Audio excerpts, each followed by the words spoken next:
Hello, I'm Michael Curzon, editor of Bournemouth magazine, and we're delighted today to introduce the very first recorded interview for the magazine.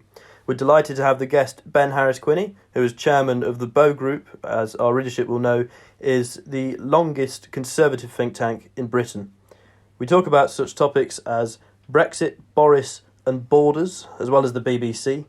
We're very grateful for Ben for joining us today. Hello, Ben. We interviewed you in March last year, and at the time you said to us that the Conservative Party is not just a poor ally to conservatism now, but an enemy of conservatism. And I wondered if your view had changed on this, or perhaps had been strengthened in light of Boris being elected. Do you think that conservatism has more of an ally with Boris in number 10, or do you think that it's as bad as before or even worse? No, I don't think anything has really changed. I mean, you have to be clear when you talk about the Conservative Party. The Conservative Party isn't one thing. No.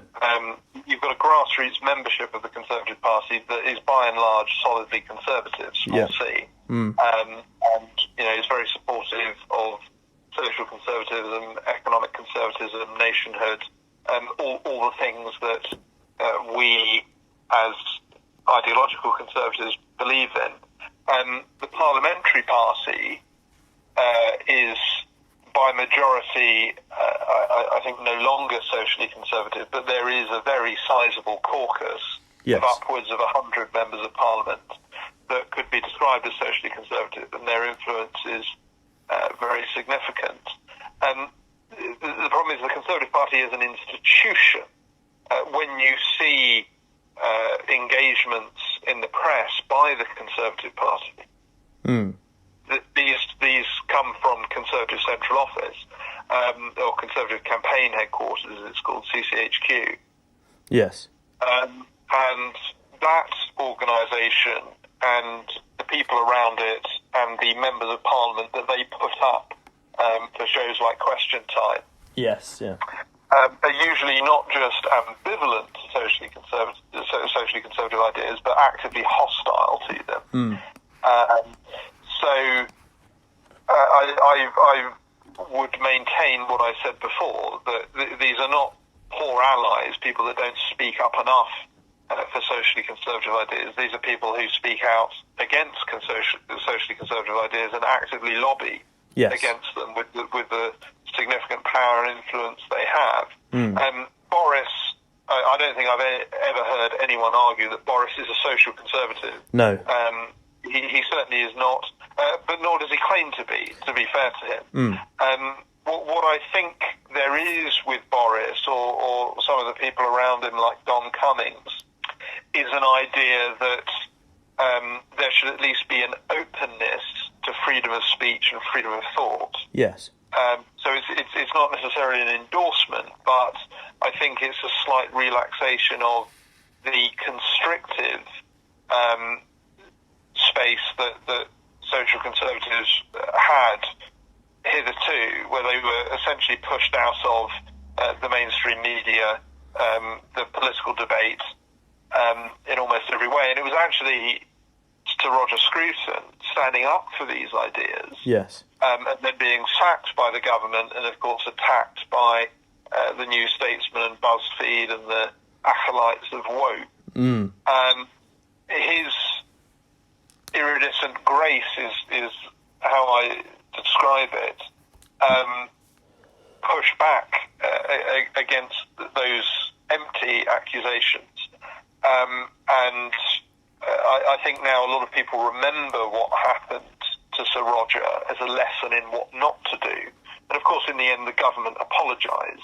And I think realised that, this was the May government, of course, realised that they were luckier to have Sir Roger Scruton on board than Sir Roger Scruton was to be on board with them. Absolutely.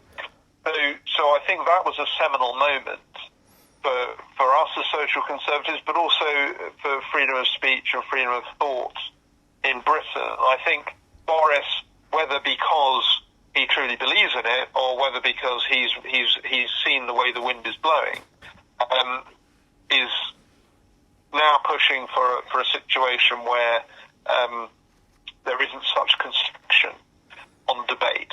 And we've seen, a few figures pop up even in the last month, people like Lawrence Fox, who I think today announced that he was removing himself from Twitter because of the abuse he received. But that doesn't surprise me. Nonetheless, it's a figure in popular culture, an actor of all things, who has decided to speak out against the constraints of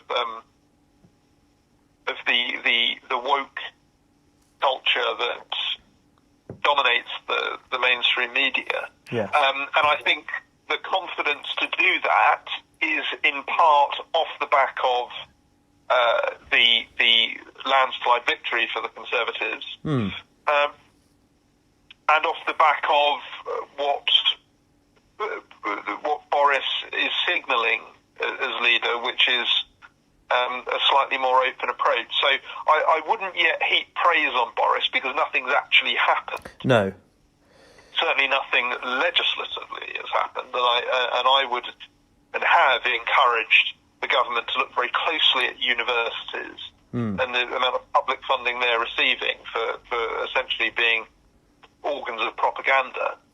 And nothing has happened in terms of a curtailment of anti-free speech laws. No. With Britain having some of the most constrictive laws against free speech in the Western world. But I think the signal is there, and often that can be as significant as the legislation. The confidence in people who clearly we know that a very sizable proportion of the country agrees with what we are saying. And the confidence of people to be able to, in their workplaces, in social media, or in the national media, if they're fortunate enough to have that podium, to say, actually, I don't agree with a lot of the things that we've been told are sacrosanct, and there is a different view, and I want to talk about it. And I think that in itself is a major and significant shift that we should celebrate. Yes.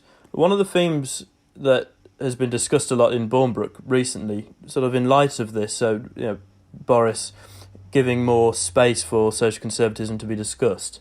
A theme that's popped up in the magazine quite a lot is the suggestion that Boris used social conservatism, especially around the time of the election, as a tool to pick up sort of more traditional voters, including social conservative voters from Labour, who have increasingly confused by the woke attitude that you discuss, which Labour has been propelling to an extent, and that the argument, which I've made as well actually in some of my writing, is that whilst the rhetoric was certainly used around the time of the election, that now the election is finished and the votes have been taken, that the substance won't follow, sort of using examples of crime and punishment and I suppose immigration as well, which I know you've been talking about recently in light of the new plans which the Conservative Party is drafting. Do you think that this might be true, that the party is pretty much just used this as rhetoric and will end down on it now, or are you a little more hopeful that it's something which could be translated into actual substance in a more long term? Well, I agree with the analysis that some of these things have been quite cynically used politically by people that don't necessarily agree with them and might actually actively disagree with them. I think Boris has always been a figure that has been hard to nail down to any particular political ideology. Yes. I think Boris's interests have always been in gaining election, gaining position for himself. Right. And I think even from an intellectual point of view, because a lot of people forget Boris is quite a fierce intellect. I think he sees himself in that Macron light that my thinking, my philosophy cannot possibly be put into a pigeonhole. I'm greater than that. I don't think that's true. I think what we're actually seeing is a situation where someone has calculated, or a number of people have calculated, that it was electorally advantageous for Boris to take certain positions during the election, and now he's in power. I think we're going to have to keep pressure on him to see many of those things honoured. But I do think there's a problem for Boris, and this is a problem for many politicians that have electoral success. They start to believe that they are indefatigable, yes. that they are supreme, and of course. The reality of the situation is the electorate can withdraw support just as quickly as it can give support. Yes. And so I think there is a real danger that Boris forgets who put him where he is. And I think there's certainly, whilst there are some good people around Boris, there are some very bad people around Boris as well. And that battle for the future of the country, the future of the Conservative Party, the future of conservatism, yes, is very much alive and will continue to be fiercely fought. A specific area which I wanted to pick up on as well, because I have seen you talking about this, especially on Twitter quite recently, is about the new rules on immigration, which I'd mentioned before. So obviously the Australian-style points-based system has been talked about quite a lot, especially since the rise of Brexit in British politics. And I think people view the idea of an Australian-style system as a good one, but this might be because they think it will lead to net immigration being lowered. But I think from what I've read of your arguments, you think that the plans being drawn up by the Conservative Party might not see this happen. I wondered how important you thought this is, and how dangerous could this be electorally if voters who supported Boris in this election because they supported him on matters such as immigration, how angry they might be electorally if they find this isn't the case. Well, we know that for the last 15 years, immigration has been one of the top three concerns of the electorate, yes. i.e. that immigration has been far too high. Throughout that same period, the Conservative Party has promised, they've been in power effectively for a decade, they promised to cut immigration. Yes. What we've actually seen in that decade is record numbers of people coming into the United Kingdom. Yes. So the Conservative Party have clearly recognised that there is public concern on this issue, and that the Labour Party are at an extreme position on the issue, and so there is political hay to be made out of taking what is perceived to be a strong line on immigration. But I am extremely sceptical of the Conservative Party's intention to cut immigration significantly, and we need to discuss the figures because they are quite extraordinary. Yes. The figures are that in the last 2 decades, more people have come into this country from overseas than in the entirety of the nation's history hitherto. Yes. 82% of new British citizens are either foreign-born or born to a foreign parent. Now, I think immigration has had a positive impact on the United Kingdom for most of our history. Yeah. Mass immigration, however, is an entirely different beast. Mass immigration at this level cannot fail to completely change the character, the direction, the makeup of the country of our size. Such are the scales that at current rates, in 40 to 50 years' time, this country will be completely unrecognisable to someone that lived in it in the late 20th century, even. Yes.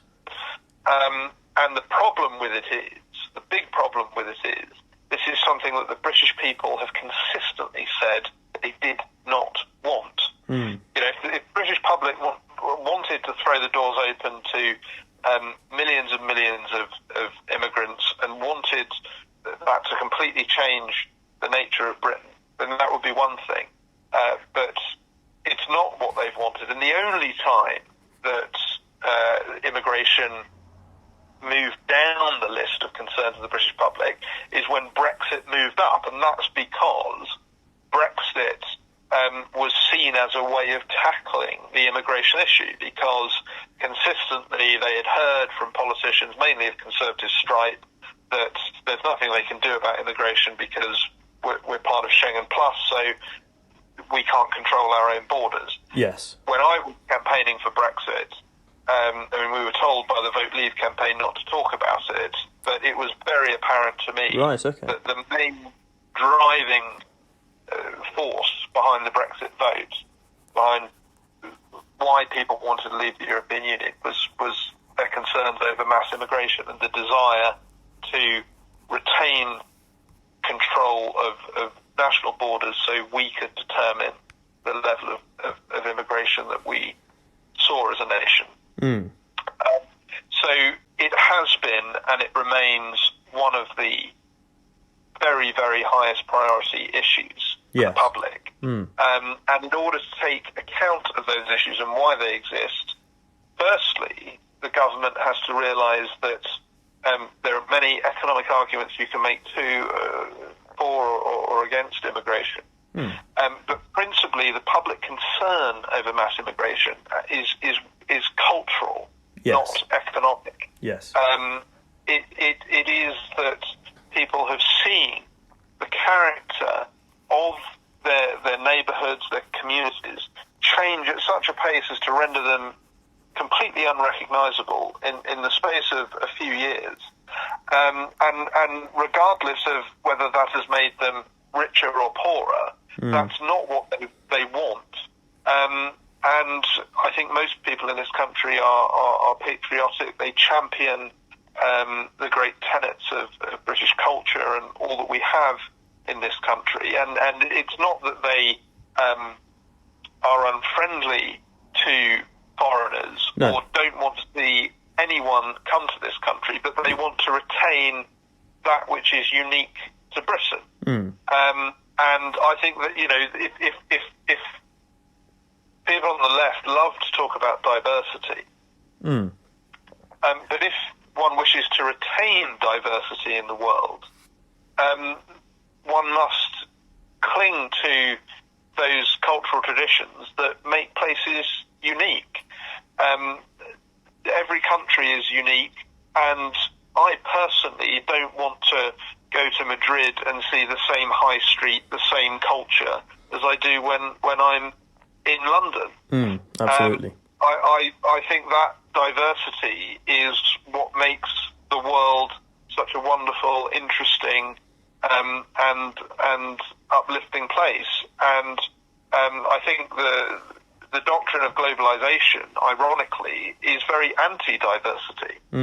So that desire in the British public to wish to maintain that which is unique about Britain and that which I think is great about Britain, I think is laudable and necessary and the backbone of our nation. And to address those concerns, the government has to take that on board. At the moment, the debate is still only about economics. Yes. But even if you just take the economic points, the government is saying, and I'm talking about very recently with their draft immigration bill, they're saying we're removing the target of reducing immigration to the tens of thousands. We're reducing the salary threshold from 30,000 to 26,500. And yet we retain the intent to reduce immigration. Well, these are not actions by a government that I think is really serious about cutting immigration. We want to see the government switch to gross figures when they talk about immigration, because on the cultural side, net figures don't matter. Yes. You've got to talk about the number of people that are coming into the country, which the government doesn't do and hasn't done for a long time. And I think there also needs to be a strategy to reduce that level of immigration over the next decade to somewhere between 30 and 50,000 per annum, which is a relatively low figure for the West currently. It's a very high figure historically. We're attempting to be realistic about these figures, and I think reducing to a gross figure of between 30 and 50,000 is achievable over a 10-year period. What I actually think is going to happen, however, is you're going to see the government enact the largest immigration amnesty in history. Because you have a figure of approximately 3 million EU migrants into the UK. Now, I think on the basis of sanctity of contract, we have to honour the agreement that was in place when those people came to the United Kingdom, which is that they had the right to live and work in the UK as part of Schengen Plus. We certainly wouldn't advocate the government to renege on that commitment. No. You have approximately 500,000 EU students, plus their families potentially, that were never supposed to be part of Schengen Plus. Those that came here to study were never supposed to be considered under the same category as people coming here to live and work. So it looks like the government are going to wave all those people through as well. Right. And allow a system of chain migration where their families and loved ones will also be able to apply for citizenship. So you're probably looking at a figure of up to 5 million newly created British citizens. Yes. And they will be added on top of the consistent stream of immigration we have coming in every year. So once those figures are averaged out over the period of years that they've come into the country, you're going to see very high average rates of immigration continue for the next few years at least. Yes. So the government, as I say, is showing no signs of how it is going to decrease immigration.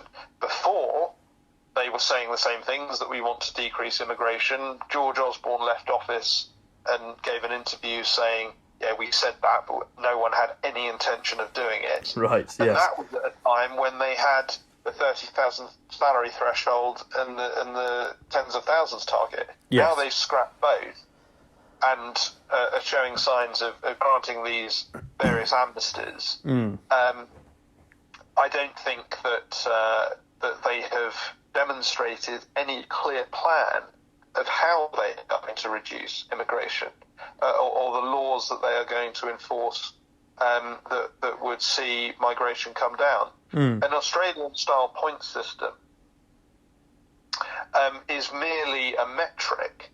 So you can have a point system that lets one person into the country a year, or you can have a point system that lets 10 million people into the country a year. Yes. It is merely a metric for measuring the economic needs of the country, which, as I say, I think is a problem because it doesn't speak to the...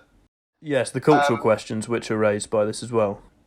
Just having a point system doesn't actually automatically reduce immigration at all. It may increase migration depending on the thresholds that are set and the metrics that are used to measure.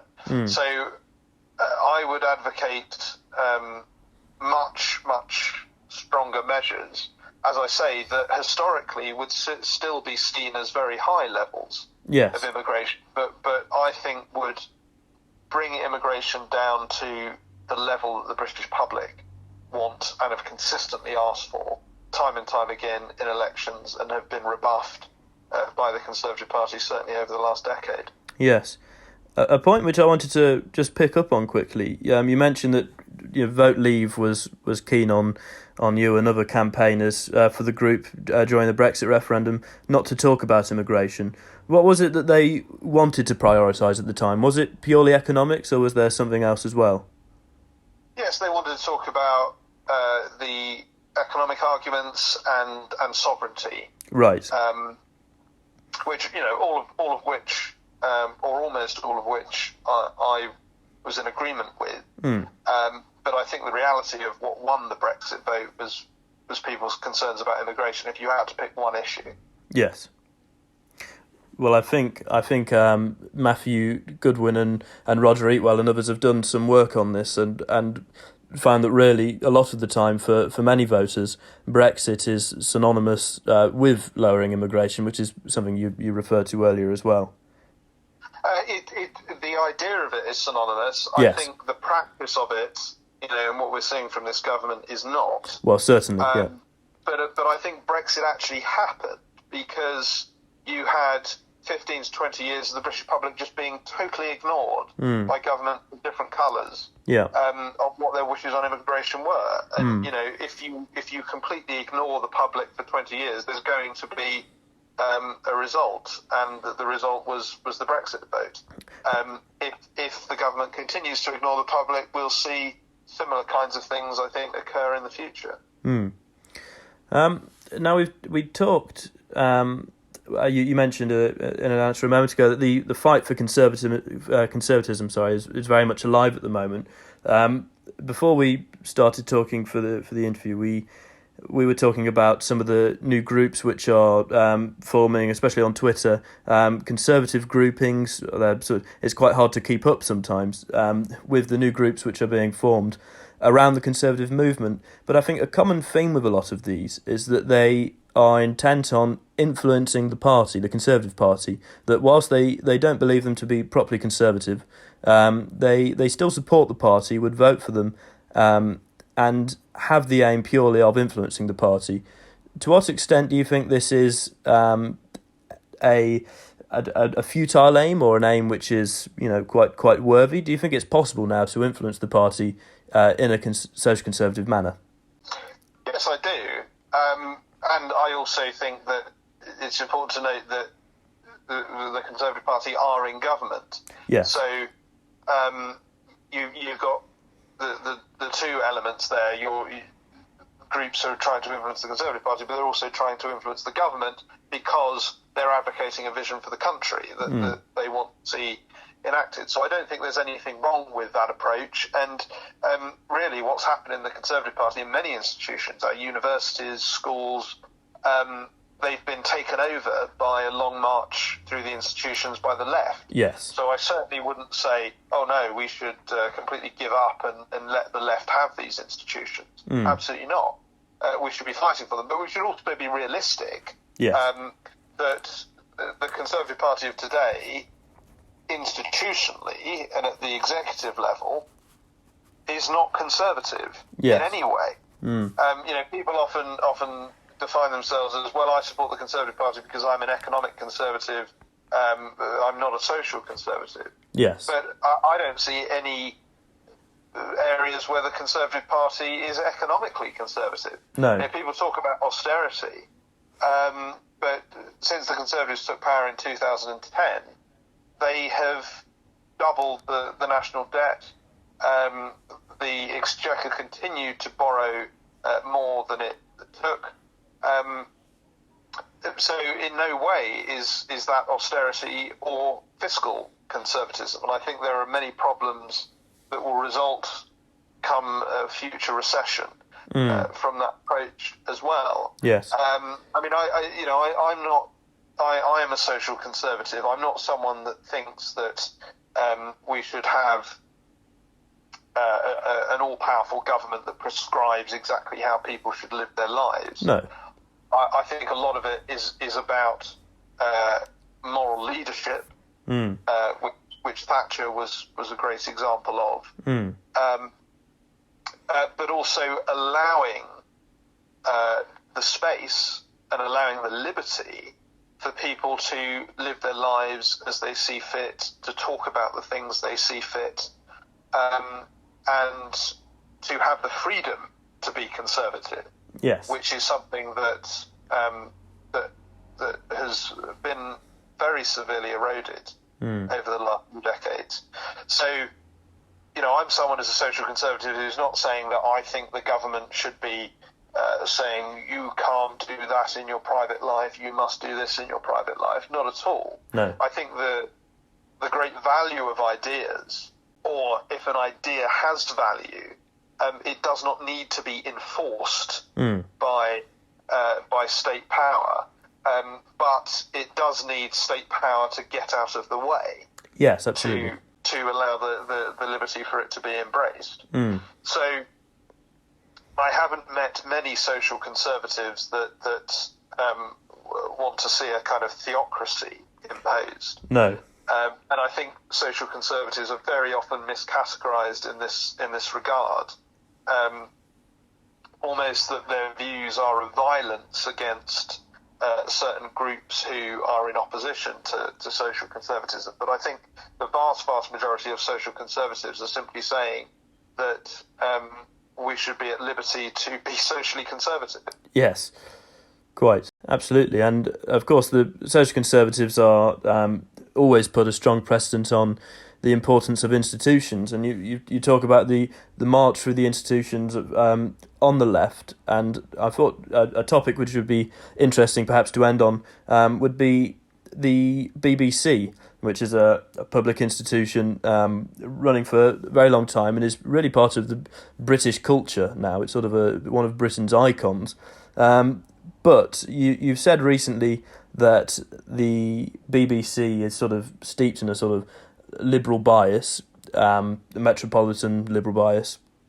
I was wondering if, because of this, you support the talk at the moment of changing the structure of the BBC so that it's not led by the licence fee, so that it has less power in this sense in decreasing the amount of channels and such things like this, or whether or not the fact that it is a public institution means that we should try and keep hold of it but alter it. I wondered what your approach was on this topic. Well, it's a whole topic in and of itself. I think yes. there are a few key points, though. Firstly, I always describe the BBC as having a liberal metropolitan bias, because what the BBC like to say is, the left say that we're biased against them, the right say that we're biased against them. That means we're getting it about right. We're being fair and balanced. Yeah. But what it actually means is they are operating with a third political ideology. So they're a bit suspicious about Corbyn and the hard left, certainly, and they're very, very suspicious about the right. Yes. But they're not in the middle. They're liberals. They're metropolitan liberals. So they're not communists. No. In most cases. But they wish to push a metropolitan liberal worldview, and that is absolutely apparent in every facet of what the BBC does. And one of the great problems we have in the UK, much bigger problem than the licence fee, is we have this rule on broadcast media bias, that broadcast media cannot operate with a political bias. Now, what of course it has meant is that broadcast media operates with a metropolitan liberal bias. Right. By paying lip service to the fact that, yes, we, had a conservative on once, but they weren't actually a conservative. They were someone from the Conservative Party who agrees with us on everything. Yeah, that can often mean a very different thing to being a conservative. Well, indeed. So, they've had Anna Soubry on, so they think they've ticked the representing conservative views box, when of course they haven't. No. I think that rule on media bias needs to go, and we need to leave it open to the market, not least because the world has moved on. Almost everyone I talk to now says, I haven't got a TV. But when you push deep, they've got Netflix, they've got HBO, they've got all the bells and whistles, and they're watching it on their laptop, or they're watching it on their iPad, or they're watching it on their phone. Yes, even on their phones, Yeah, so the licence fee is gone. Yeah. How do you enforce a licence fee when people have means of watching television in their pocket? It's completely unenforceable. But I think we need to be very careful as to how it's done, because the British public have invested many, many billions in the BBC over the years. Yes. I mean, adjusted for inflation, possibly achieving trillions in terms of the value of what the BBC has done and the amount that the country has put into it over many, many decades. And so what we don't want to do is suddenly say, we'll get rid of the licence fee and gift all of that resource over to some media barons who are going to continue to run it as a metropolitan liberal outlet. Yes. I think what we need is a situation where the licence fee is removed and the BBC is either broken up in a way that benefits the licence fee payer and the taxpayer, or it is placed into a much more direct form of public control. Yes. Whereby there are clear democratic processes and elections that put the fee payer in direct charge of the BBC. So I think there's a danger with all this talk of getting rid of the licence fee and privatising.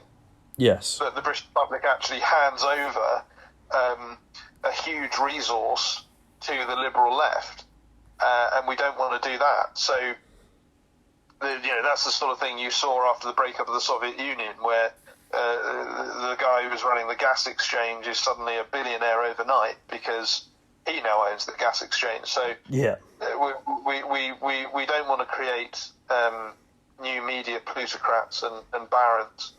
No, it almost make the problem worse. Well, indeed, we want to ensure that the taxpayer and the licence fee payer gets its money back. And then I think we can move to a situation if we get rid of that law on media bias, where the market decides, and if a conservative media group takes off and people want to buy its content, then I don't think that the government should have any role in that, really. Right. Okay. I mean, it already doesn't, because we're currently taking part in a podcast. The internet has completely taken over the media. Yes. Obviously, there are a lot of governments and a lot of big internet companies that want to regulate the content, but the cat's kind of out of the bag. No. I don't think there's, and I certainly hope there isn't a way in a free society where we go back to a situation where what we are seeing, viewing, listening to is heavily regulated. No, absolutely not. And whether you want to regulate it or not, I think you have to accept that that's too big a task, and we should just embrace people being able to make the decisions for themselves as to what they watch and what they view and where their money goes in that regard. We might have Bournebrook TV, I thought, at the end of this if we open it up. Why not? Why not? I mean, I think you can make all sorts of criticisms of American media. Yeah.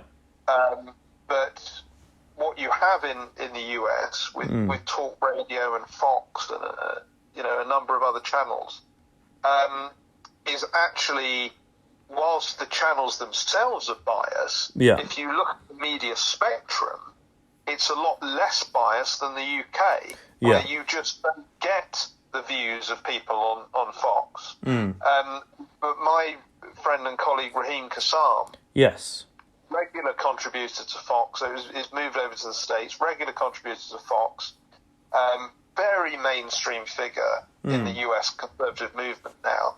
In the UK, when the Bow Group last had an event with Raheem, he was banned from the parliamentary estate as being too extreme. Yes, I remember this, yeah. It never explained what is too extreme, just, these views are unacceptable. Well, I think we should have a situation where the public decides what views are acceptable and what views are unacceptable, not unelected bureaucrats. Yeah. And that, to me, is the most fair system of deciding, because everyone's got, I'm politically biased, everyone's politically biased. I think we've thankfully moved into an age where there's a recognition that judges operate with a political bias, newsreaders operate with a political bias, everyone has a political bias. Yes. And the fairest way to decide is, I think, just to leave it open to the people, to the masses, to decide what they want to watch, and let media companies and commentators and everyone else rise and fall on that basis. Yes. Well, I think that would be a good point to end on. I realise as we've talked through this, I've written some bullet points of where to lead the discussion, and we've managed to talk about Boris, Borders and the BBC, so I think we've done well on the Bs, definitely. Right. Yes, we've covered the Bs then. Yeah, well, very grateful for your time, Ben, and maybe next time we'll talk about the Cs and the Ds, who knows. But no, thank you very much again. Thank you everyone for joining us today. We're grateful for Ben for joining us for the discussion as well. Make sure to watch out for the release of the next Breaking Bread with Bournebrook edition on the 8th of March, and as well the week after that on the 15th we have our 8th print issue being released, which we're very happy about. Thanks again.